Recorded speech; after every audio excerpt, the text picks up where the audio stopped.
आपण वचन मध्ये जात असताना आपण मार्कचं शुभ वर्तमान त्याचा 8वा अध्याय आणि त्याच्यातले काही वचन बघूया. 27 वचन मध्ये असं लिहिलेलं आहे, नंतर येशू व त्याचे शिष्य फिलिप्पीच्या कैसरियाच्या आसपासच्या खेड्यापाड्यात जावयास निघाले. तेव्हा वाटेत त्याने आपल्या शिष्यांना विचारले, लोक मला कोण म्हणून म्हणतात?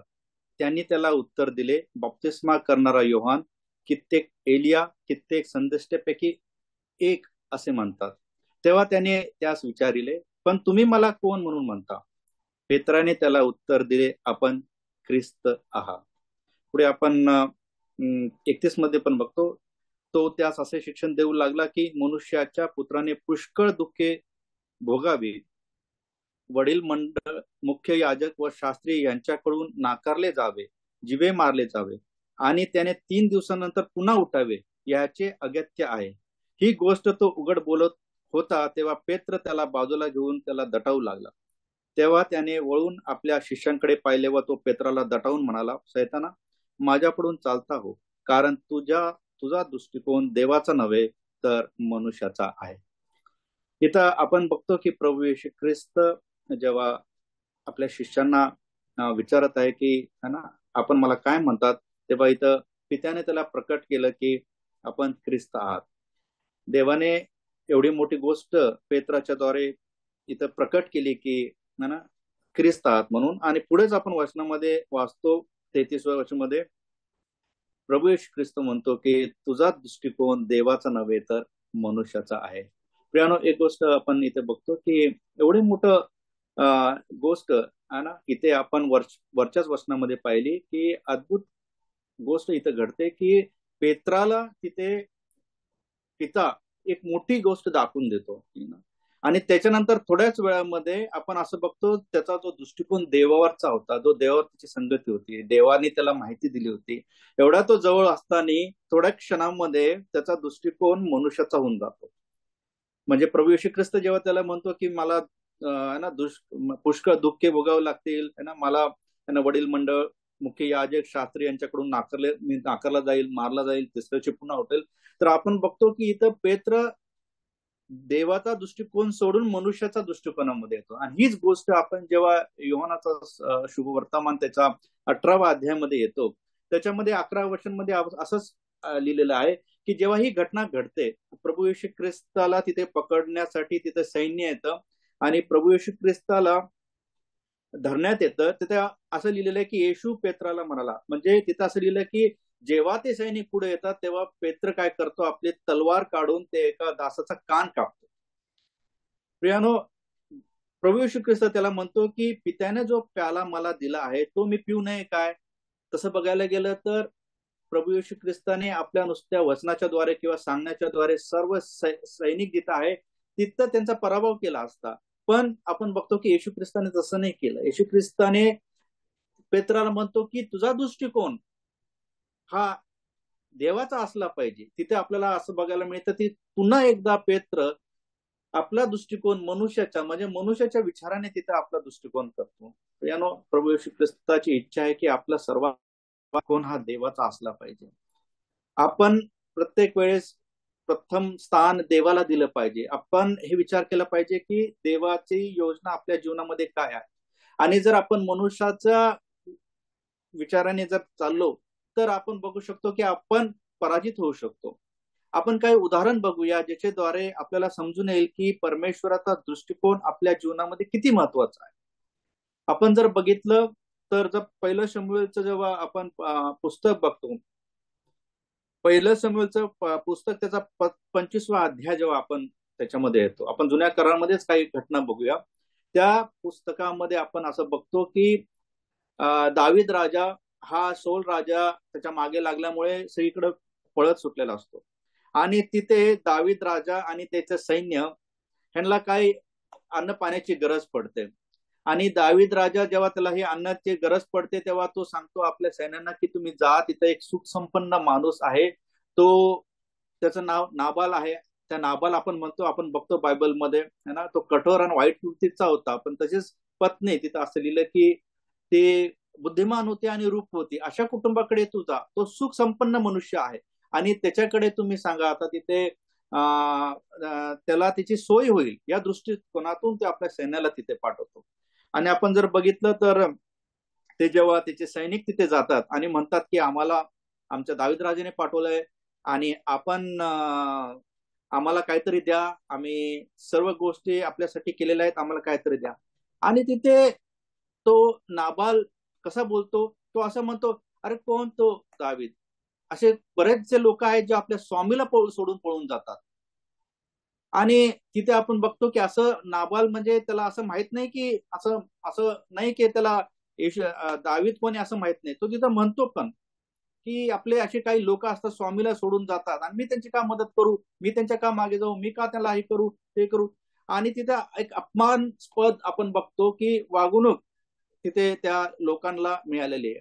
आणि दाविदाने जो भरोसा माणसांवर ठेवलेला आहे, त्याला असं वाटलं की मी नाबल जवळ जाईल, मला माझ्या लोकांना मदत होईल, त्याला अन्न पाणी मिळेल. पण जेव्हा त्याचा दृष्टिकोन परमेश्वरावरून सुटून माणसांवर येतो, आपण तिथं बघतो की दाविदाला ज्या गोष्टी वाटत होत्या मिळेल तिथं त्याचा काय होतो, तिथं निराशा त्याच्या समोर येते.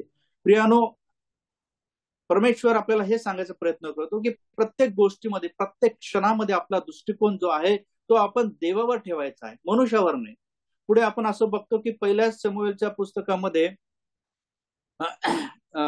त्याच्यामध्ये दुसऱ्या समूएलच्या पुस्तकामध्ये 16व्या अध्यायामध्ये अशाच प्रकारे दावीद राजाचा मुलगा अबशलोम जेव्हा त्याचा राज्य काबीज करतो आणि आपण बघतो की दाविदाला तिथे पळून जाण्याची परिस्थिती येते आणि तो सर्व काय सोडून पळून जातो. तिथे पळून जात असताना आधीच तो दुःखात आहे, आधीच संकटात आहे, आधीच त्याला फार दुःख आहे की त्याच्या स्वतःच्या मुलानेच अशा प्रकारे त्याच्या विरुद्ध चाल करून आला किंवा त्याचं राज्य घेतलं. एवढं सगळं असताना आपण बघतो की दावीद राजा तिथे जात असताना, त्याचे सैनिक त्याच्या बरोबर जात असताना, त्याचे आप्तजन काय असतात त्याच्यावर जात असताना तिथे एक व्यक्ती येतो, त्याचं नाव तिथं शिमी लिहिलेलं आहे.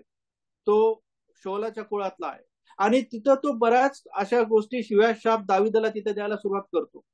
तो दाविदाला नाही ते बोलायला सुरुवात करतो. तो म्हणतो की अरे तू शौलाचं असं केलंस तसं केलंस त्यामुळे तुझ्यावर ही परिस्थिती आली, अरे तू असं केलंस तसं केलंस म्हणून हे सगळं काय घडायला लागलंय. आणि तो बरंच काय शिवाशाप तिथं देतो.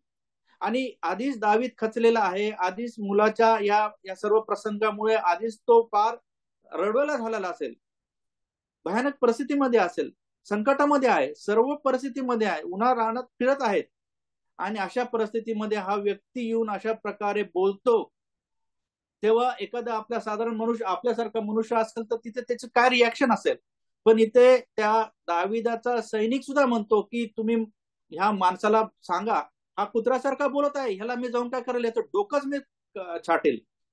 पण दावीद तिथे आपण बघतो की दाविदाचा त्या मनुष्याकडे बघण्याचा दृष्टिकोन, देवाचा दृष्टिकोन आपण तिथे बघतो. दावीद काय म्हणतो, याला देवाने सांगितलं असेल, याला काय जे बोलायचं असेल बोलून द्या, याला मारू नका, हा अपराध आपण का घ्यावा, मी का माझ्या डोक्यावर घेऊ. प्रियानो, तिथे आपण बघतो की एवढ्या मोठ्या संकटामध्ये हा मनुष्य ह्याला हा दाविदाच्या विरुद्ध वाटेल ते बोलत आहे, वाटेल तसं बोलत आहे. तरी पण दाविदाने आपली नजर माणसाकडे न ठेवता देवावर ठेवली आणि सांगितलं, जे काय हा बोलतो कदाचित देवाने सांगितलं असेल, आपण त्याच्यामध्ये का पडावं. आणि त्या माणसाला सुद्धा त्यांना तलवारीने त्याचं डोकं उडून दिलं नाही आणि स्वतः सुद्धा त्याच्या काय प्रहार केला नाही. आपण बघतो दाविदाचा दृष्टिकोन देवाचा होता. प्रियानो, आपली नजर अशा प्रकारे देवाकडे असली पाहिजे. प्रियानो, अशा प्रकारे प्रथम स्थान आपण देवाला दिलं पाहिजे. ही देवाची इच्छा आहे, ही देवाची इच्छा आहे. तशाच प्रकारे आपण एखादं अजून एक उदाहरण बघू शकतो. पहिले शमूएलचं पुस्तकामध्ये अशा प्रकारे हा दावीद हा शौल मागे लागल्यामुळे आपला जीव मुठीत घेऊन पळत होता आणि त्याचे सैन्य 400 लोक घेऊन तो जात असताना तिथे त्याला एक गुफा मिळते. त्या गुफामध्ये तो राहत असतो आणि कुणीतरी शौलाला सांगतं की शौल, अशा प्रकारे दावीद लपलेला आहे आणि अशा ठिकाणी आहे. आणि शौल त्याचे निवडलेले 3000 लोक घेऊन त्याच्या मागे लागतो आणि तिथे तो आपल्या सैन्य घेऊन त्या जागेजवळ येतो. आणि तिथे आपण बघतो की जिथे दावीद आपल्या सैन्याला घेऊन ज्या गुफामध्ये लपलेला आहे त्याच्या आसपास येतो आणि तिथे आपलं विधी करण्यासाठी शौल राजा त्याच गुफेमध्ये जातो. त्या गुफेमध्ये गेल्यानंतर दावीदच्या लोकांना कळतं की आता इथं शौल आलेला आहे आणि ह्या शौलाचा आता चांगला समाचार घेण्याची वेळ आलेली आहे. आणि म्हणून ते लोक, त्याचे सैनिक म्हणतात की बघा, देवाने जे सांगितलं होतं, आपण ज्यासाठी वाट बघत होतो, तो शत्रू आपल्या समोर आलेला आहे. आता दावीद, तू एक काम कर, त्याचा तू वध कर. आपण बघू शकतो त्या पहिल्या शमूएलच्या पुस्तकामध्ये, त्याचा 24वा अध्यायमध्ये या सर्व घटना घडत आहेत. आणि तिथे जेव्हा शौल आतमध्ये आलेला असतो, तेव्हा दावीद राजा, त्याचे सर्व सैनिक, 400 लोक त्याला ही सगळ्या गोष्ट सांगत असतात. आणि तो जातो तिथे. तिथे गेल्यानंतर तो लोकांचं न ऐकता, लोकांचे विचार न बघता, त्याचा दृष्टिकोन देवाकडे जातो, त्याची नजर देवाकडे जाते. आणि तो काय करतो, जेव्हा त्याचा एक कपड्याचा काठ तो कापून येतो आणि त्याच्या मनाला लागते, अरे हे काय मी केलं, मी देवाच्या अभिषेक्ताला कशा मारू. म्हणजे तो दावीदाने शौलाला तो मारू शकला असता तिथे, पण दावीद त्या शौलाचा वध करत नाही. दावीद त्याला सोडून देतो आणि तो शौल तिथून जिवंत बाहेर जातो. तर तसं बघायला गेलं तर हे 400 लोक सुद्धा त्याच्या विरुद्ध गेले असते, तिथं दाविदाला धोका होता, आपल्या जीवाला धोका होता, तरी पण दाविदाने काय केलं, दाविदाने लोकांकडे बघितलं नाही, लोकांचे विचार बघितले नाही. त्यांनी हेच बघितलं की ही देवाची योजना आहे आणि मी या योजनेमध्ये आड आलं नाही पाहिजे. मी अशा प्रकारे जो देवाचा अभिषेक, मी त्याला मारणार नाही. प्रियानो, जेव्हा आम्ही माणसाच्या दृष्टिकोनातून जर बघितलं असतं किंवा दाविदाने मनुष्याच्या दृष्टिकोनातून बघितलं असतं, त्यांनी जर स्वतः आपला विचार केला असता, तर त्यांनी जाऊन शौलाचा वध केला असता. त्यांनी तिथे फुशारकी मारली असती. त्यांनी असं म्हटलं असतं की मोठं काम मी केलेलं आहे, जो व्यक्ती माझ्या जीवाच्या मागे लागलेला आहे, मला सोळो की पळो केलेला आहे, मी त्याचा वध केला आहे, त्यांनी तो विजय दाखवला असता. पण त्याच्या लक्षात आलं की आपण मनुष्याच्या दृष्टिकोनातून नाही गेलं पाहिजे, आपण देवाच्या दृष्टिकोनातून गेलं पाहिजे. आणि जेव्हा त्यांनी ही गोष्ट देवावर ठेवली, देवाकडे बघितलं, तेव्हा आपण बघतो की त्याच्या हातातून एक मोठा अपराध जो घडणार होता, एक मोठा, आपण बघतो की परमेश्वराने जे शौलाचे करायचे ते केलं, पण दावीद त्याच्यामध्ये सहभागी झाला नाही. दावीद पुढे असं म्हणतो की जेव्हा तो गुफेच्या बाहेर येतो, तो असं शौलाला हे पण म्हणतो की तू, हे जे लोक तुला माझ्याबद्दल म्हणतायत, तू त्याचा विचार करू नकोस, मी तुला कधीच अशा प्रकारे मारणार नाही. आणि दाविदाचा दृष्टिकोन आपण बघतो देवाचा असल्यामुळे, त्याच्यावर येणाऱ्या जी गोष्ट त्याच्या जीवनामधनं घडणार होती, जी चुकीची गोष्ट घडणार होती, त्याच्यामधून देव त्याला सावरतो. प्रियानो, आपण जीवनामध्ये जेव्हा देवाचा दृष्टिकोन घेऊन चालत असताना आपल्या जीवनामध्ये पण अशा प्रकारे देव अद्भुत गोष्टी करतो. जे देवाला पाहिजे असतं ते देव आपल्या जीवनात घडून आणतो. जर आम्ही मनुष्याच्या दृष्टीने चालायचा प्रयत्न केला, तर जे देवाला नको आहे ते आपल्या जीवनामध्ये घडतं. आपण आपल्या इच्छेनुसार चालायचा प्रयत्न करतो. देवाची इच्छा आहे की देव त्याच्या इच्छेनुसार आपण चाललं पाहिजे. आणि प्रियानो, अशा प्रकारे आपण बघतो की हे जे उदाहरणामध्ये आपल्याला असं दिसून येतं की आपण देवाचा दृष्टिकोन आपला असला पाहिजे. तिसरं एक उदाहरण आपण असं बघू शकतो. अशाच प्रकारे पहिल्या शमूएलच्या पुस्तकामधून तिथं असं बघतो की दावीद जेव्हा शौलाच्या राजाच्या तावडीतून पळत सुटलेला असतो, तेव्हा तो असं म्हणतो, अरे आता माझं जीवाचं काय होईल, त्यापेक्षा मी फलिस्ती लोकांमध्ये जाईल, तिथे राहील, तिथे तरी माझा जीव राहील व्यवस्थित. आणि तो फलिस्ती लोकांमध्ये जातो आणि तिथे तो आकिश राजाजवळ जातो. आकिश राजा त्याचा सांभाळ करतो.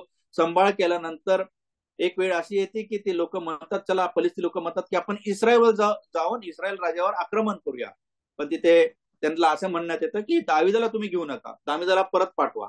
आणि दावीद जेव्हा आपल्या सैन्याला घेऊन परत येत असतो, तेव्हा असं तिथं बघतो की त्या आपल्या जागी आल्यानंतर तिथे त्याच्या जागेमध्ये सर्व जाळपोळ झालेली आहे.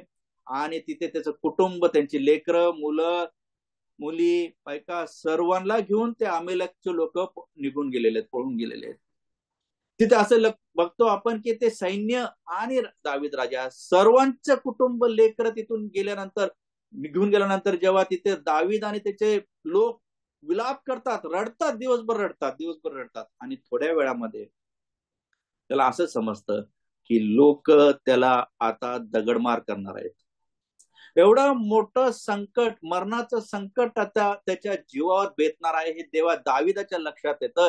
तेव्हा दावीद हा विचार नाही करत आहे, अरे मी एक काम करतो, आता मी या लोकांपासून पळून जातो, कमीत कमी माझा जीव वाचवतो. नाही प्रियानो, तिथं दाविदाने असं दिलेलं आहे की तो देवासमोर खंबीर उभा राहिला. त्याने सर्वात प्रथम जो विचार केला तो देवाचा विचार केला. त्यांनी देवाचा दृष्टिकोन आपल्या समोर ठेवला आणि देवाकडे त्यांनी पाहिलं. आणि जेव्हा त्यांनी देवाकडे पाहिलं आणि देवाला विचारलं मी काय करू, तेव्हा देवाने त्याला मार्गदर्शन केलं की तू चाल करून जा आणि त्याचा तू पराभव करशील, त्या लोकांचा पराभव करशील आणि तुझ्या कुटुंबाची सर्वांची सुटका होईल. अद्भुत कार्य, विचार करण्याच्या पलीकडे. लोक धोंडे घेऊन त्याला मारायला आलेले आहेत, मारणार, आता त्याचा जीव जाणार. अशा परिस्थितीमध्ये सुद्धा तो लोकांची सांगड किंवा लोकांच्या जवळ जाऊन आपण स्वतःला त्यांनी काय केलेलं, घुटणे टेकलेले नाही, तर त्यांनी जाऊन खंबीर देवासमोर आपला दृष्टिकोन देव याच्या समोर त्यांनी ठेवलेला, आपला समोर आपण बघतो ठेवल्यामुळे देवाने तिथे अद्भुत कार्य केलेलं आहे. अद्भुत म्हणजे अद्भुत कार्य केलेलं आहे.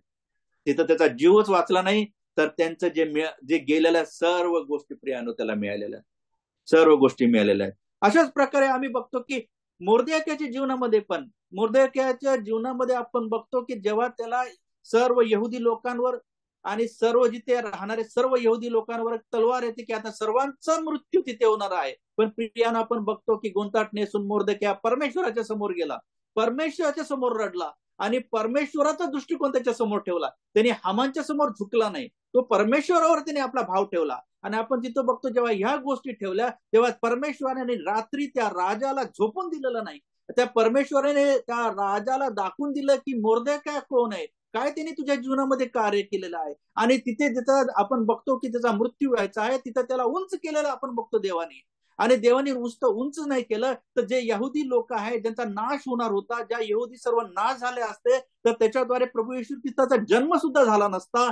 तर अशा परिस्थितीमध्ये देवाने सर्व कायापालट केलं तिथं आणि मोर्देक्याला उंच केलं. आणि देवाने जेव्हा मोर्देक्याने जेव्हा अशा प्रकारे देवाच्यावर दृष्टिकोन ठेवला तर ते आपण बघतो की देवाने नुसतं त्याला उंचच केलं नाही, तर सर्व यहुदी लोकांचा जीव वाचवला. आणि आपण बघतो की देवाने मोर्देक्याच्या द्वारे देवाची योजना पूर्ण केली, सर्व यहुदीला जिवंत ठेवलं आणि त्याच्याद्वारे ख्रिस्ताचा जन्म आपण बघतो की यहुद्यांच्या द्वारेच ख्रिस्ताचा जन्म झालेला आहे. प्रियानो, खूप मोठी बाब आहे की अशा प्रकारे देवाचा दृष्टिकोन आपल्या नजरेसमोर असला पाहिजे. आपण त्याच्यावर अवलंबून जीवन जगलं पाहिजे. आपण त्याच्यावर पूर्णपणे भाव ठेवून प्रथम स्थान आपण त्याला देऊन जगलं पाहिजे. आपण बघतो की अजून एक उदाहरण मध्ये आपण असं बघतो की जो योबच्या जीवनामध्ये बघतो, योबच्या जीवनामध्ये परमेश्वराने भरपूर दिलं होतं, सुख संपन्न, भरपूर म्हणजे भरपूर दिलं होतं.